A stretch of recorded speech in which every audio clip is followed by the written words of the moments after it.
ao glorioso Espírito de nosso Senhor Jesus Cristo e ao seu inovidável apóstolo Allan Kardec, nossa singela homenagem.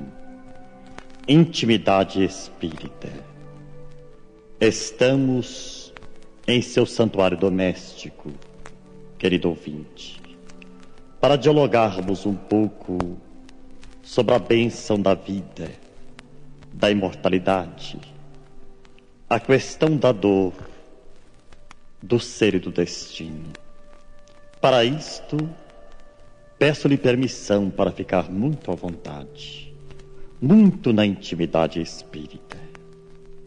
A vida é a maior dádiva do Criador, você não acha? Todos nós que a vivemos, temos de vivê-la com sabedoria, com discernimento, com paciência, com tolerância, exercitando sempre o coração na excelência do bem. Jamais devemos olvidar o dever sagrado pela manhã de agradecermos a Deus pela noite de paz que tivemos, pelo sono reconfortador. E quando os nossos olhos se abrem pela manhã de ofuscante luz, devemos elevar ao Pai Supremo a nossa prece de gratidão, pedindo aos bons espíritos que nos amparem e nos inspirem para que tenhamos um dia de paz, de amor e de bom relacionamento com os nossos semelhantes, na oficina, no escritório, na via pública, na intimidade doméstica. Isto é assaz importante. Viver a doutrina espírita é ser simples, é compreender que Jesus nos legou o Evangelho contando historietas, que por ser simples não quer dizer simplistas. Elas encerram um fundo filosófico e uma verdade imperecível. Vamos a alguns temas de importância e transcendência. Fala-se tanto em paciência. O que vem a ser paciência? Parece que o próprio vocábulo está a nos ensinar ciência da paz. O homem vive tão atribulado, cogitando-se apenas das coisas materiais, tentando mesmo assambarcar o mundo em 24 horas, se isso lhe fosse possível. Atribulado, aturdido, ele diz que não é feliz e que não tem tempo. É engraçado, o homem não tem tempo. Quando o espírito de Emmanuel, em sua sabedoria imortal, é tão claro na assertiva que nem o próprio Criador se encontra tão ocupado que não sustente o sol para que o sol aqueça o último dos vermes nas reentrâncias abismais. A semente minúscula, pequenina, que o lavrador confiante planta no coração da gleba, é uma imagem viva e eloquente da paciência. Essa heroína pequenina que encerra dentro de sua cápsula a vida, não se intimida com o obstáculo. Atraída pelo beijo heliotrópico do sol, ela avança. Até parece que a nossa plantazinha é uma astrônoma, ávida de estrelas, ávidas de infinito. Abre o seu grelo tenro, e no lento perpassar dos segundos, dos minutos, das horas, dos anos, ela se agiganta e torna-se moça, de tronco vetusto, abre os braços em forma de galhos e deixa que a imagem da esperança na tela do verde a engrinalde por completo. Depois, ela desabrocha as flores, símbolo da esperança dos frutos que virão depois. E o tempo sazona os frutos para que os viajores da estrada, famintos, possam degluti-los, cansados, repousarem em sua sombra amiga. Em seus galhos cantam os passarinhos, a orquestra viva da natureza, de graça, apenas pela infinita alegria de ver o mundo mais feliz. As flores, as fontes, os rios, as cascatas. Que mundo maravilhoso é esse planeta Terra, que muitos consideram um presídio doloroso, um planeta de amarguras e decepções. Mas para mim, que sou espírita, ele é um jardim de abençoadas flores, dançando em torno do sol, num zigue-zague de felicidade infinita. E fico embevecido, e chego mesmo a rir e a cantar, porque tudo canta e tudo sorri. Porventura você não sabe que as flores simbolizam o sorriso da natureza e o sol, a gargalhada do dia? Oh, meu irmão, faça uma pausa, uma pequenina pausa para pensar, e abandone para sempre a irritação contumaz, a explosão da cólera, o pessimismo, o enfado, o ócio, o comodismo, o egocentrismo. Tudo isto representam o lodo fétido no fundo de sua alma. Sai, vai ao encontro do próximo, mais próximo. Você hoje já tomou bênção de sua mãe? Cumprimentou sorrindo o velho? Afagou a cabeça da criança? Deu um olhar de amor para a cadelinha querida da casa, que ladra de dia e guarda a tua casa de noite? Que beleza a vida! Tudo é tão belo quando temos Jesus no coração. Falar de ciência, de filosofia, é muito importante. Mas eu acho mais importante é a vivência da simplicidade, da intimidade espírita da vida.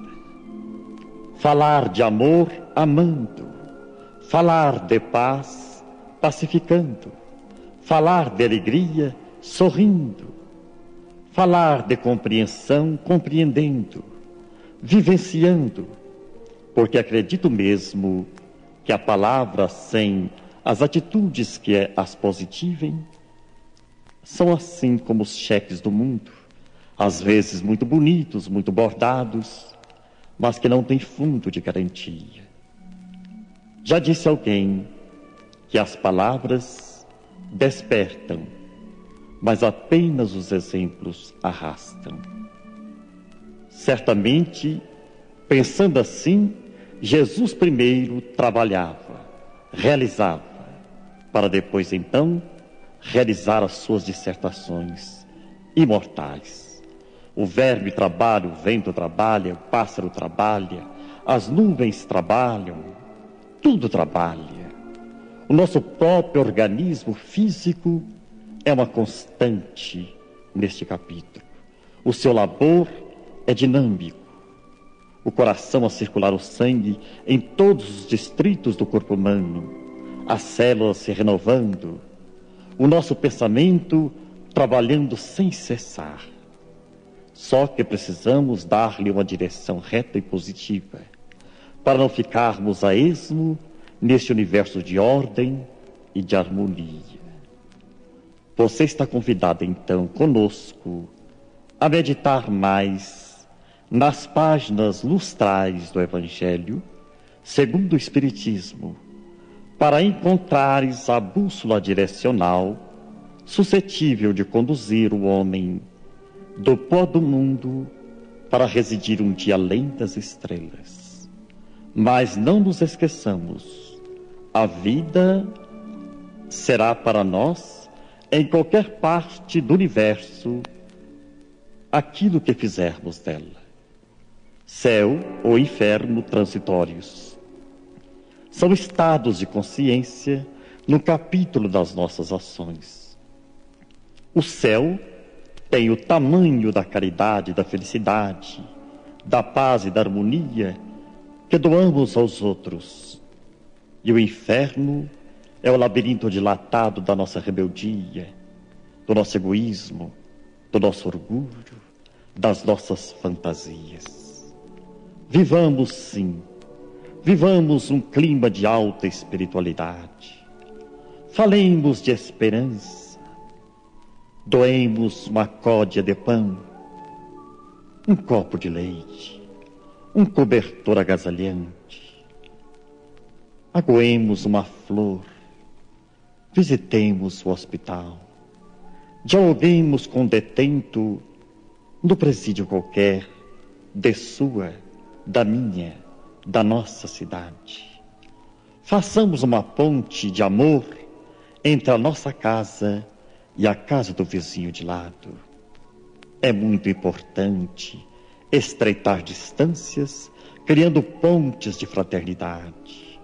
Não é preciso ser astronautas para ir além das estrelas. Basta que amemos e perdoemos, que trabalhemos infatigáveis na seara do Cristo, que é o todo universo.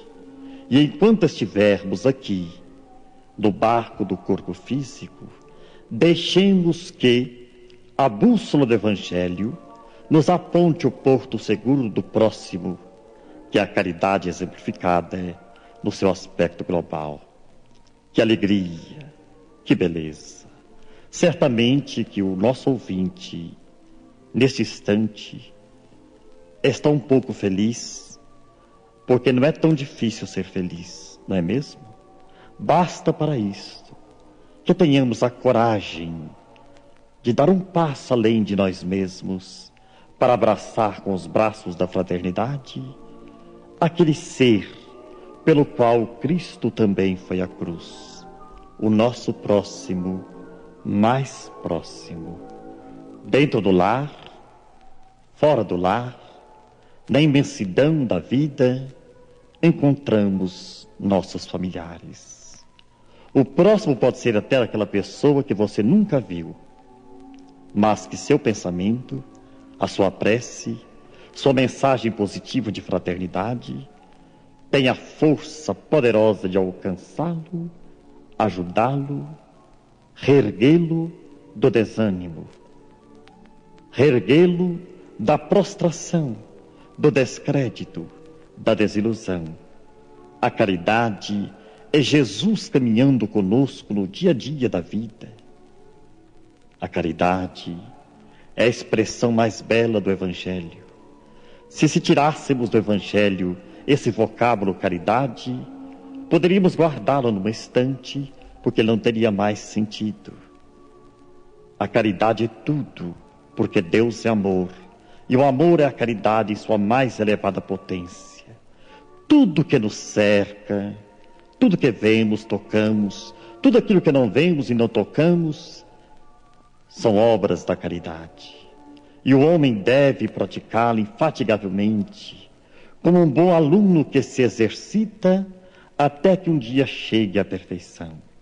E ninguém pode chegar à perfeição sem exemplificá-la no segundo e no minuto, na hora, no ano, no lustro e na década da vida terrestre. Façamos uma introspecção de consciência. O que fiz hoje do meu dia? Qual foi a boa ação que pratiquei? Quantos sorrisos espalhei? Quantas palavras de amor enderecei aos meus irmãos? Assim, estaremos fazendo um balanço extraordinário, com pouca probabilidade de quedas e de erros, e com muitas vantagens de acerto, com muitas vantagens de ascensão espiritual. Vamos, então, neste momento, pensar se Jesus se cansasse de nós, Se o Mestre perdesse a paciência conosco, quantas vezes nós somos rebeldes, ingratos para com o Senhor? Amá-lo é amar tudo quanto ele amou, por tudo quanto ele sofreu, ama e sofre. Quem deseja encontrar o Senhor, abrace a irmã que caiu, o filho doente, a esposa problemática. Visitemos um sanatório, um alienado mental. É nosso irmão, muito amado. Você já visitou uma favela, uma furna? Ou já sentiu o palpitar de uma lágrima na pálpebra de um órfão? Como é triste não ter um lar, não ter um pão, não ter um pai e uma mãe. Por isso mesmo, o Evangelho nos conclama: amai os órfãos. É triste ser só, desamparado, como folha levada pela viração do desprezo. Vamos, meus irmãos, pensar nestas matérias que o Evangelho do Senhor, na tradução espírita, nos ensinam com tanta propriedade. Todos almejam ser felizes, mas quão poucos entendem que a felicidade é sinônimo de dever cumprido, de consciência pacificada, de muito amor ao próximo, de muita renúncia e devotamento, abnegação pelas causas nobres, elevadas e santificadas do ideal. Vamos então, alma querida, fazer uma introspecção profunda de consciência, para trabalharmos mais e mais com Jesus. Se você pretende também assim realizar e pensar, convido-lhe, dê uma virada neste LP.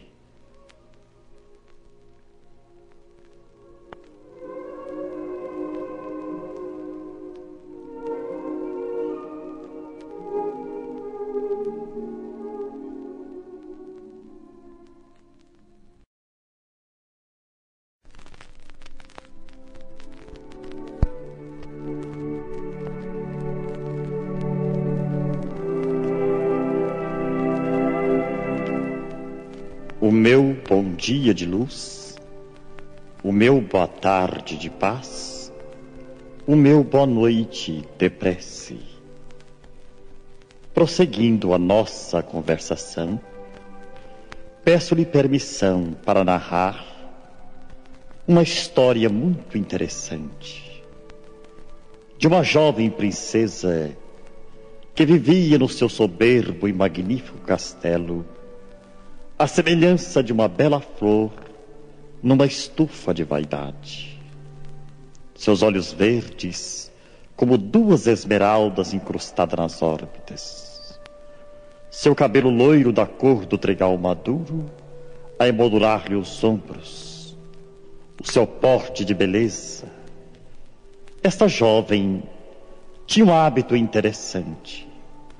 Todas as noites, antes de se entregar aos braços de Morfeu, se debruçava no peitoril da janela palaciana e fitava as estrelas coruscantes no lençol muito azul do infinito e monologava: como sou poderosa, como sou rica, acredito mesmo que não existe ninguém mais poderosa do que eu por estas paragens. E seus pés finos pisavam por sobre tapetes macios e quentes. Uma noite, a princesinha teve um sonho revelador. Sonhou que 2 anjos conduziam-a pelos braços para além das estrelas das nossas noites e aportara-se numa cidade maravilhosa. O casario era de uma magnificência que transcendia toda a arquitetura conhecida na terra. A paisagem de uma policromia luminosa, Os pássaros, de uma plumagem que não tinha nenhuma semelhança com os pássaros da terra. Embevecida, ela caminhava, deslumbrada, impressionada com tanta magnificência. Quando de repente, que surpresa! Seus olhos verdes contemplam um majestoso castelo de torres azuis, fulgurando de estrelas. E ela pergunta a um dos cicerones: amigo, devotado amigo, concede-me uma informação. Quem é o senhor de tão notável propriedade, perto da qual o meu palácio no mundo mais parece uma casa de despejo? O mentor espiritual, com um sorriso de primavera nos lábios, fitou paciente e carinhosamente a nossa jovem donzela e redarguiu-lhe com bom humor: ah, princesa, esse castelo pertence ao seu jardineiro. Como? Retrucou espantada. Como pode isto? O meu jardineiro não passa de um pobretão, um trabalhador de salário irrisório, um analfabeto, um homem sem estrutura social. Como pode ele possuir na casa celeste uma morada celeste? Tenha calma, princesa, retrucou amigavelmente o benfeitor espiritual. Vou lhe explicar. As residências aqui são construídas com alvenaria do amor, da lídima caridade, da virtude em seu mais alto grau, por excelência. Esse jardineiro, humilde, pobre, quase analfabeto, é senhor de grandes obras. Suas palavras de luz, seus gestos de bondade, o amor com que ele se dedica ao trabalho das flores, a paciência que ele tem para com a mãe paralítica no leito há mais de 30 anos, e do pouco que recebe, o nosso personagem ainda tem a valentia moral de descer à favela para levar um doce, um pão, um litro de leite aos órfãos, às viúvas. E todos os seus pensamentos, iluminados de bondade, materializou de cá esse castelo soberbo, imperecível, majestosamente arquitetado, com suas lágrimas de renúncia e com as suas mãos feridas pelo trabalho honesto do dia a dia. A princesinha estava atônita, pálida, mal acreditando em tudo que ouvia e via, e pôs-se a caminhar. De repente, houve uma transformação abrupta de paisagem.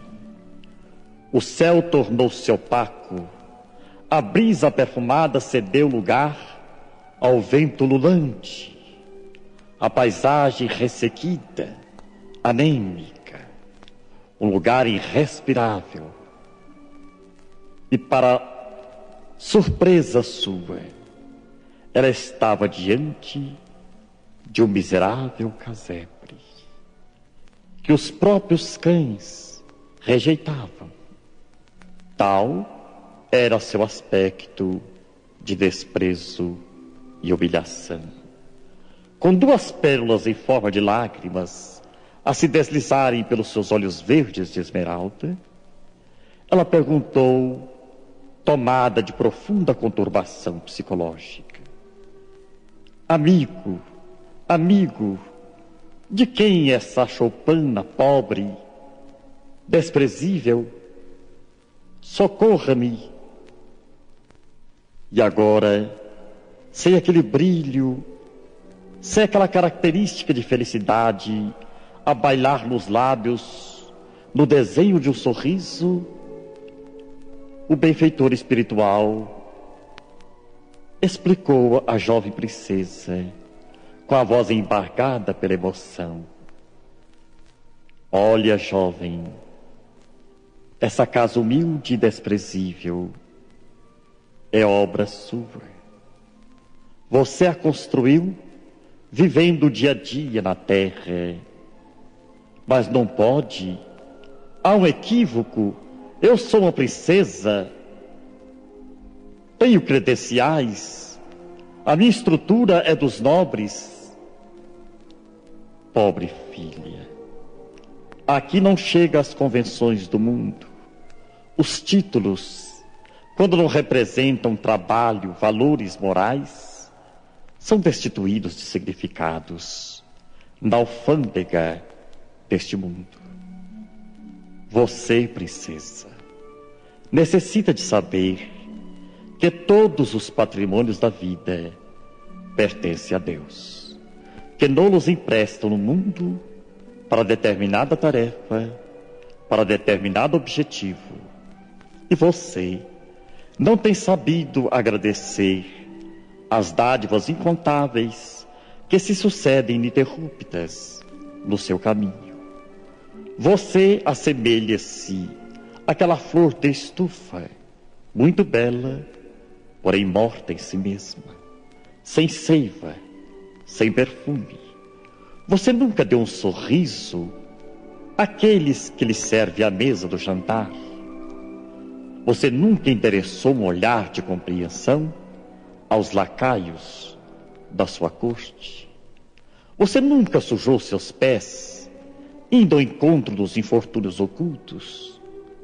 Quantas vezes quantas, princesa, você não dormiu irritada, nervosa, colérica, sem mesmo agradecer ao Pai Supremo por tudo que de belo, de magnífico, de maravilhoso, o sol, as flores, os artistas, os amigos lhe cercaram durante o dia? Então, princesa, a maneira nociva, os pensamentos negativos, as palavras agressivas, a indiferença congelante, materializou esse casebre. Pobre amiga, nunca é tarde no caminho do espírito para uma renovação de estrutura. O homem na terra, princesa, precisa aprender a se despertar com o sol e aprender com ele a ciência de se renovar. Você ainda tem chances pela frente. Ao se despertar hoje no corpo físico, coloque-se na posição de quem serve.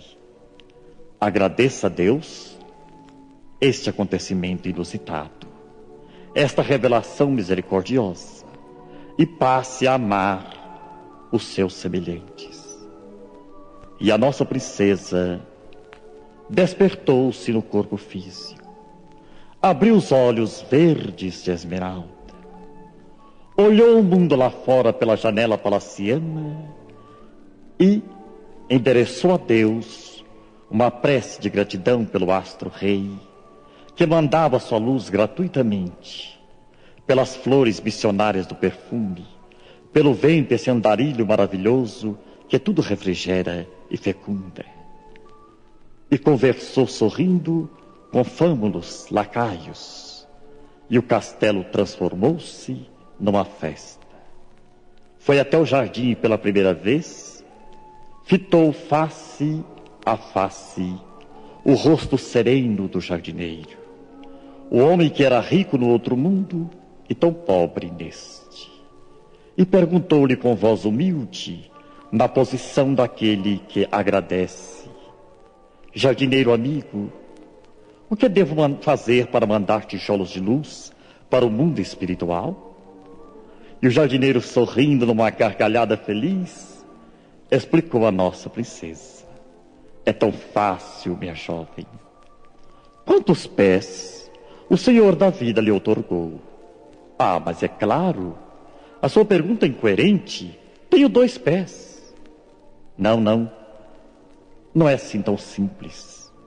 E quantos sapatos você retém no interior do palácio? Há mais de 150 pares de calçados? Pois é, princesa. Eu conheço uma favela onde moças da sua idade, do seu porte, têm os pés feridos pelos seixos das estradas ermas, pontilhada de espinhos, por não terem um simples tamanco para calçar. Quantos vestidos você retém nos guarda-roupas da fortuna? Sim, em verdade, eu devo possuir mais de 200. Do cor do céu, das estrelas, do mar, das flores. Sim, sei disto. Mas na favela a que aludi, tem tantas jovens da sua idade que esperam ansiosas que o manto da noite venha em seu socorro para cobrir-lhes a nudez. Venha comigo, princesa, e eu vou lhe mostrar, face a face, esta outra face da vida. E a princesa logo arrumou cesto de víveres, roupa, agasalho, remédio, e acompanhou aquele samaritano da caridade. Ambos chegaram à favela. Coisa extraordinária.